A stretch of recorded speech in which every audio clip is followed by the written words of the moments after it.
Mga kabusing, welcome back to my vlog. So for today's video nga mga kabusing, ang pag-uusapan natin ngayon ay ang Miss Universe Thailand mga kabusing, na kung saan usap-usapan niya sa social media ang pagbabalik ng napakaganda Diyosa when it comes sa pasarela.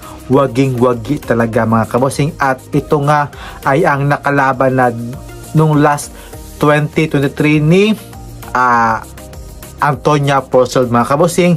Yan, ento muna tayo.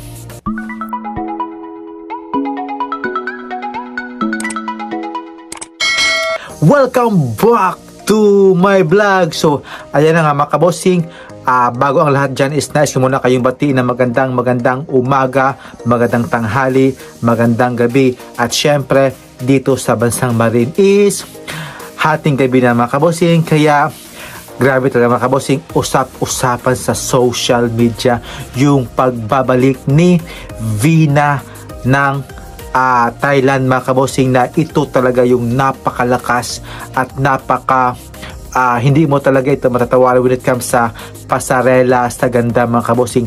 Napaka-Diyosa niya talaga mga kabosing, na nakalaban na ito ni Antonia Porcel noong 2023, na kung saan nag-first runner-up nga ito mga kabosing. At syempre ngayon is sa Miss Universe is lahat na talaga pwedeng sumali when it comes na married ka man, kahit yung age mo na is nasa 45 ka na, pwedeng sumali. Syempre inclusivity na nga mga kabosing ngayon ang Miss Universe. So si Vina ngayon is married na mga kabosing sa businessman ng Thailand mga kabosing. So ayan na nga, nagparamdam na nga si Vina mga kabosing sa kanyang photos, at sobrang ganda na niya mga kabosing, at sobrang sexy niya mga kabosing, at ang tangkad din ito ni Vina ng Thailand, na malay natin siya yung makakuha ng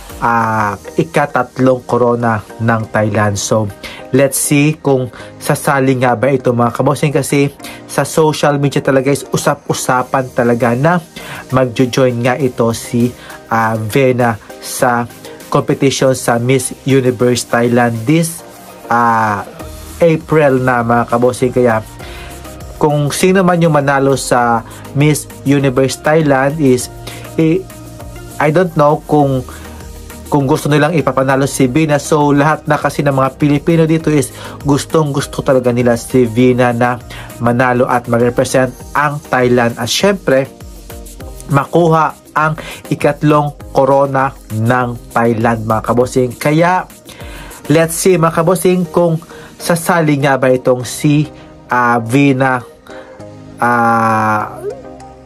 Pawinsuda, hindi si Vina mga kabosing. Kaya sobrang ganda talaga niya mga kabosing, at napaka ganda niya manamit, ang tangkad niya pa ito mga kabosing. Sa pasarela okay na okay, sa communication skills naman okay lang mga kabosing, but total all mga kabosing, sobra talagang ganda, at ito talaga yung inaabangan ng buong Pilipino, ang pagsali ni Vina, at syempre gusto nitong manalo si Vina sa Miss Universe Thailand mga kabosing. Kaya let's see, so sino kaya ang makakalaban ni Vina sa Pilipinas mga kabosing. So malapit na rin yung